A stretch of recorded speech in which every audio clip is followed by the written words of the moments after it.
Imagine getting €70,000 to do up a rundown vacant property. Amazing, right? That's exactly what Ireland's vacant property grant is all about. But there's one final step. The final inspection. So what is the inspection all about? Well, they want to see that the house is structurally sound, solid, walls, taps, alarms, everything is fitted and it's livable. Well, it's not just a quick look around. They want to see that it aligns with your grant proposal, that it aligns with standards, and of course, you'll have the camera clicking, taking loads of photos. Stick around. Don't miss this if you're aiming to secure that final grant payment and turn a vacant, derelict house into a beautiful home. Great question. Great overview. But what is he going to be looking for? Brutalism architecture. What? Absolutely amazing. Relief in some ways. We kept a copy of our application. He's a very nice fella. And he happens to be a subscriber.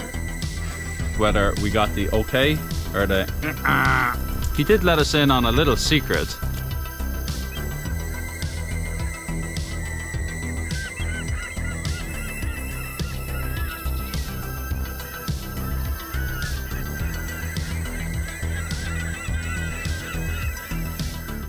That sounds absolutely amazing. Can you tell me a little bit more about the grant? How much you get paid? What's it all about?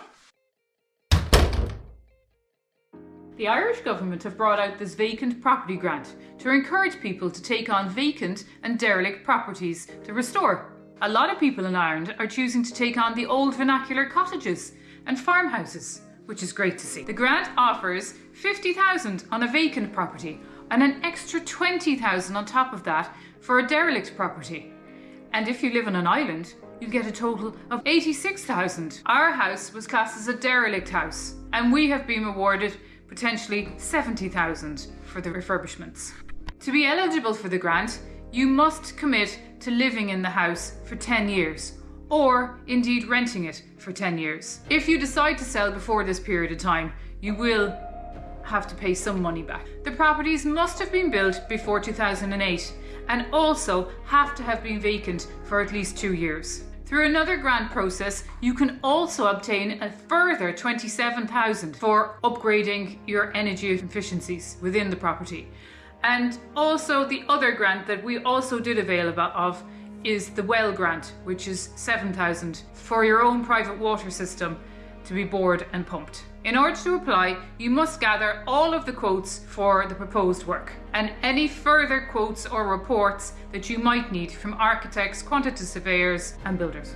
Once you're approved, you will get 13 months to carry out the works. We were one of the first applications, so we got 18 months. At the end of the process, you will have a final inspection before you get paid your grant. That's right, you do have to find the money up front. But what is this final inspection, you might ask? Great question. Pretty much this ensures that everything you set out in your application has been completed and that you meet the proper standards. They're kind of thorough. Some of the things they look for is structural soundness, safety, and just making sure everything you said you were going to do in your application is actually done. So in your application, if you have not asked for the roof to come off, let's say, midway through the project you decide to take off the roof, you probably won't be covered. I would say before you go ahead with the work, you'd want to talk to your grant to say, can you amend your application? Because if you have a bunch of work at the very end that wasn't in the grant, it may not be covered. Inspections and the rigidity is meant to help protect, well, taxpayers' money really, because it's the taxpayers that are funding these projects. On top of this, what the inspection is meant to verify is that the house is sound and it's habitable. It's one thing to carry out the works and to meet requirements, but can you actually live in it? There's a few things that they look for from this. It has to meet basic residential standards. Being able to boil a kettle would be a pretty small one. Being able to heat the house would be a pretty major one. Now, we chose not to take any of the energy upgrade grants because there's a whole set of requirements for that, which involve an inspection for your BER results. That's an energy rating for your house, but also an inspection has to take place afterwards for the BER results. In our case, we didn't want to conflate the two grant processes, so we decided to just stick with one. In the future, we might still go for the additional SEAI grant. Things like solar panel or insulation or windows we kind of don't need, but we may go for the solar, and there's also air source heat pumps or ground source heat pumps. We can go and get a grant for that. Final payment of the grant really is contingent on whether you pass this inspection. So the stakes are high, and we tried to do everything from the perspective of what would the inspector see if he came, or what would the inspector want to see. It's a difficult job for the inspectors. They have a lot of work to do, so you really want to put your house in the best position for the inspector to just say yes. And that's what we tried. One thing that we knew from the very beginning is that photographs were taken of the property and all aspects of the property. So we knew that there would be photographs taken at the end in the final inspection. From the outside and the inside, we had to tell the story of our transformation in a way that would reflect the pre and post photographs to the inspector.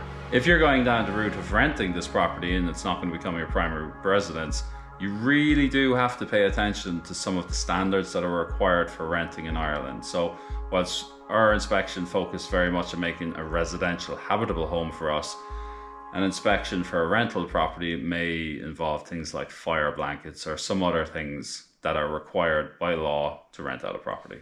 Thank you all for your amazing support over the last year. To celebrate, we've decided to produce this limited edition Christmas card for you guys.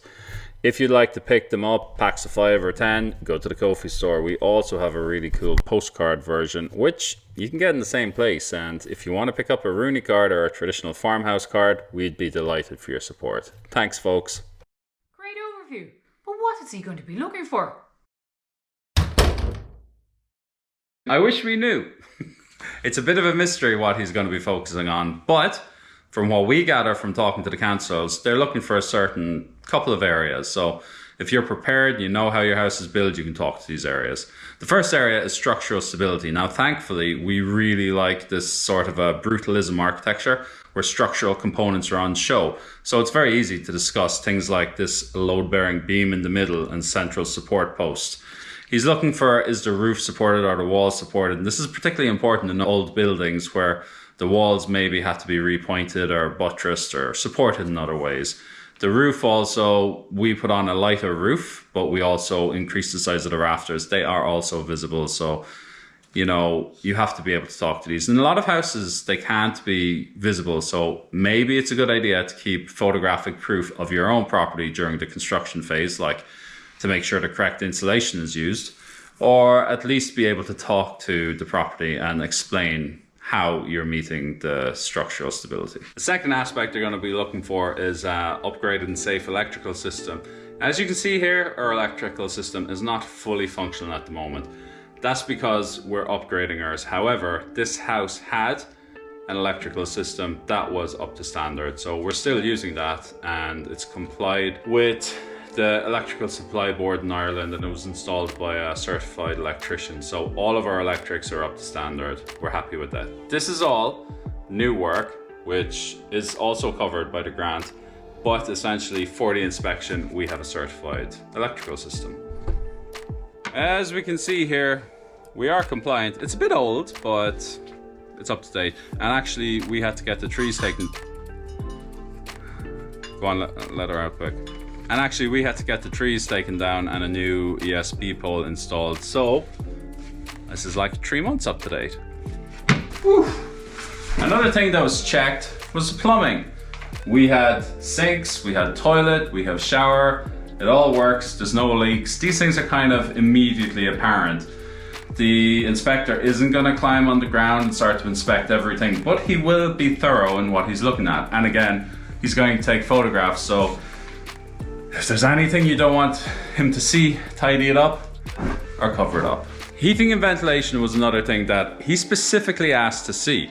We have electric underfloor heating underneath the floor, kind of, it's in the name. But what we also had, which he was super interested in, was the infrared panels. He's actually thinking of getting these in his own house. He's doing the grant himself, so he kind of knows it from both sides. Not only do we have the infrared panels adding to heat, we had the stove. He took a picture of the stove. He talked about the electric underfloor heating. He was just generally interested in how it all worked and the efficiency of it. He also asked about our ventilation up here. Now we're not going for a passive house for several reasons, primarily because an old stone house, it's never going to be airtight. There's always going to be airflow through the stones, and that's good. You don't want it airtight because that's how heat builds up and dissipates, but it's also how you keep it from getting wet. But what we did put in is a one-way extractor system without mechanical ventilation and heat recovery, so that if we want fresh air through the house, we can turn on the extractors. Again, it wasn't necessary, but once we did it right. When you're filling out your grant application, they specifically ask how many smoke detectors you're fitting in the house, how many carbon monoxide sensors you're putting in the house. And at the final inspection, they do come and check that. So we have our smoke detectors here and here in the hall. We've one in the kitchen. We've one outside every bedroom. We have a carbon monoxide detector in every room. We have a fuel source. So as long as you can point them out, happy days. Next, we have bathrooms and kitchens. Now I've shown you the bathrooms. It's kind of how he checks for plumbings, but the kitchen, man, do we have an amazing kitchen. Dream fridge, dream cooker that is connected. You can see the power on there. We have a lovely peninsula island, and we have working taps. We have a dishwasher as well. As long as all of these things are on display and can be demonstrated, he's happy. There's one key thing that we have to have. Because we're in Ireland, you need the ability to boil a kettle. You have to offer the inspector man a cup of tea. If it's Lion's tea or any of that fancy British tea, that's an immediate fail. Make sure you have Barry's tea. This is the best tea in Ireland, and he'll know you're on the right path with that. Another thing he's going to look for is the structural and external condition of the building. Our farmhouse from the front, this is the front, has this kind of a alpine chalet larch effect, and well, we haven't really gotten around to fixing up the bottom, but he had the photographs and he could see the effect. He could see what it looked like previously and what it looks like now. He was also checking a kind of a rough ballpark. Can he go back to the office and count the number of windows and doors and make sure what we ordered is used? A lot of the inspection will take place back in the office and not necessarily here. This is why he takes lots of photographs. Let's get in out of the lovely Irish weather. If you've hired professionals to do the job, they will be looking for a professional finish. That's just to say, if you've hired painters for 20,000 and the painting job looks really crap, they're going to question that. In our case, we didn't hire any professionals, so we were quite amateurs. They looked for an amateur finish. Happy enough with that. We basically took cost for the building material, so all they were looking for was, did we use the building materials? So thankfully, we didn't have to demonstrate a professional finish. One thing to note though, prepare yourself for all eventualities. Think about what questions might be asked and make sure you have good answers for them. That way it can be more of a conversation and it can be free flowing on what you did and how you turned your lovely home into a dream, and less an inspection where you're being peppered with questions, you don't really know how to answer them. So that's a really good overview of what to expect, what to think about, and the kind of scope of the grant really. Next thing is how you prepare for the actual inspection, what you have to do in order to get that ball rolling. So when did we submit the invoices and receipts? We submitted ours 6 weeks prior, and we expected there to be a sort of delay. This process is a massive undertaking at the moment in Ireland, and I expect all county councils are really busy with it. We kept a copy of our application and we scanned each receipt and invoice, also entering it into a spreadsheet, so we knew exactly what area each receipt and invoice was for. So the application is such that each section is split into individual sections. So you've got your superstructure, your substructure, your kitchen, your windows, your doors, your tiling, your bathrooms, and so on and so on. It's really important that each of these is met in order to gain the full amount for the grant. If your kitchen application specified 10,000 as the maximum amount, then you must spend the 10,000. If you only spend 5,000, then it will only be the 5,000 that you get. Just because you don't use that in the kitchen doesn't mean that you can move that 5,000 to a separate section in order for it to be used up there. To be safe and sound, we figured we should spend an extra 10% on each section to make sure that we were well covered. Cool. When you start out, it's impossible really to know what you're quoting will actually be your final day costs. So they don't necessarily have to match, but they must be within the parameters of each section. So for example, if your quote for your kitchen is 5,000, but in actual fact you only use 4,000 of that amount, you still have 1,000 left that you could still put into that kitchen. And that, of course, should definitely be spent, because otherwise you will lose out on that 1,000 from the 5,000. Yeah, just stop looking at me. Sorry. And of course, lastly, it's super important that you take pictures of all of the processes that you went through in the build, because you may need to be able to show what you did is reflected in your application. This was okay for us, as of course it's all on YouTube, and he happens to be a subscriber. Some fantastic tips there, Claire. But how is it once you've submitted all your documents? What do you do? How do you prepare for the inspection? So the very first thing that you would do is you would do a pre-walkthrough checklist, so that you can go through the entire house and just ensure that you have everything covered that you think he may be looking for. It's important to fix all of the little fixtures and fittings just to give a feel that it is a livable space. If it feels like a livable space, he's going to feel comfortable looking around and talking with you. If it's a little unfinished, then you're opening yourself up for questions. It's a good idea to check all of your smoke alarms and CO2 detectors.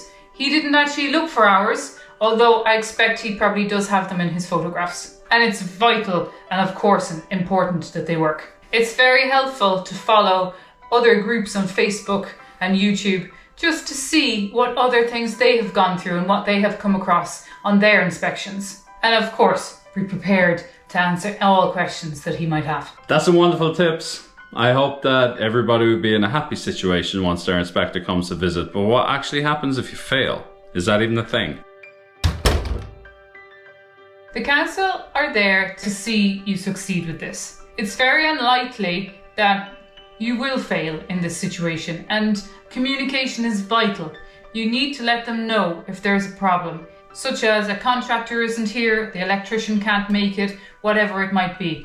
Because by letting them know this up front, they are prepared for all eventualities, and they may offer you alternatives. Also, if you're in doubt over anything, get in touch with the local officer and ask them their advice. It's no harm to stay in touch with them every couple of months to make yourself known. If you run into difficulty with the timeline, talk to them and let them know.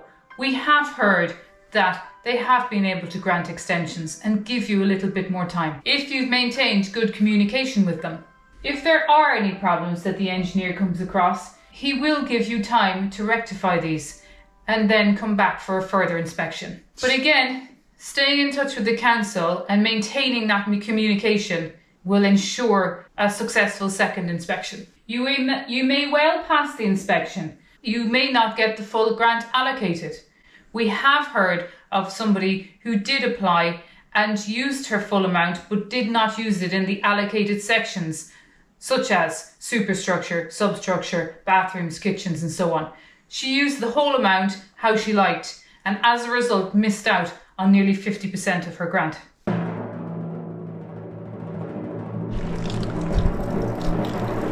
So the big question really is, how did our inspection go?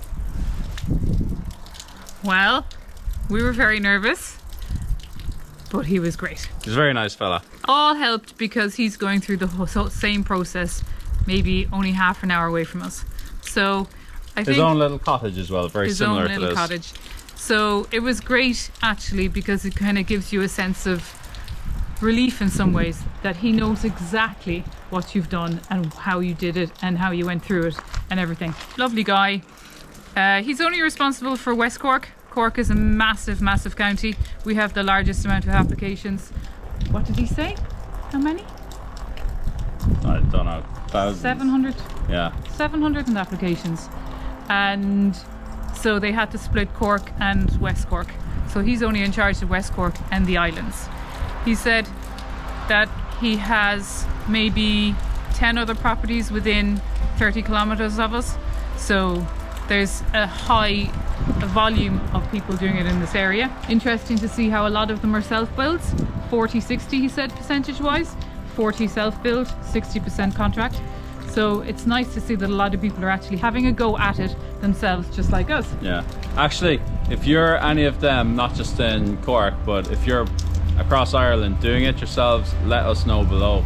And have you had your inspection? How have you found it? It's great to see kind of the reports or the stories of how people are doing it. Let us know below. We'd love to check it out. Yeah. He also said that there are a lot of people choosing to do this on the islands. Obviously, West Cork has a huge amount of islands, and most of the applications are for Bear Island, which is off Castletown Bear. So that was super interesting.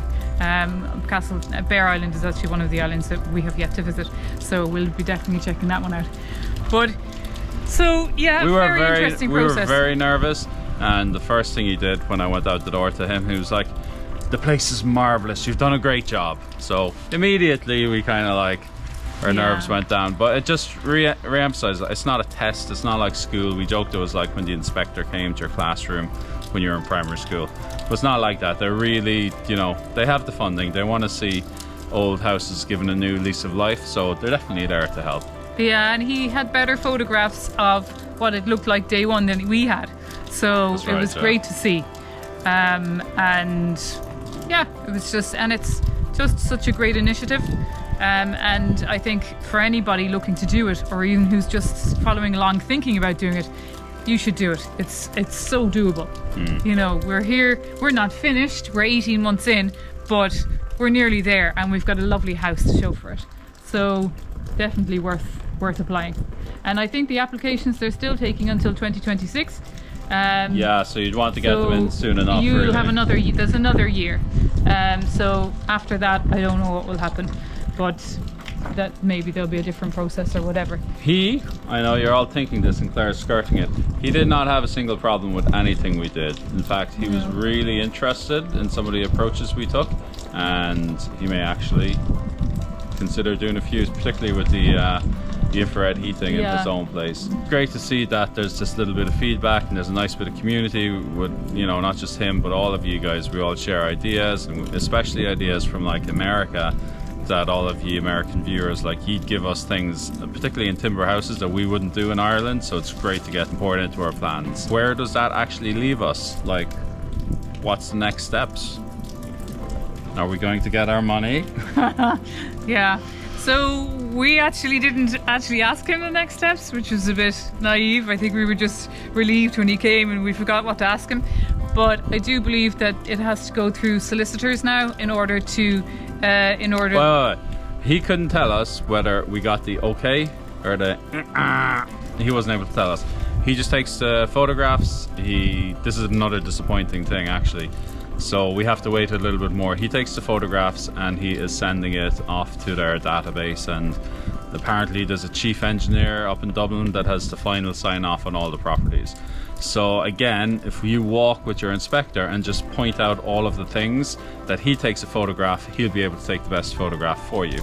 So I guess you won't really get an answer, but you'll get a feeling, and I got a feeling that it went pretty good. It went really well, really, really well. He did say that actually it was really interesting the amount of young people doing this now, because this is their only option to get on the property ladder in Ireland, is to do this, and he has a couple of very young people in their 20s starting out. So that's great to hear, because we wish it had done it in our 20s, but of course the grant wasn't there then.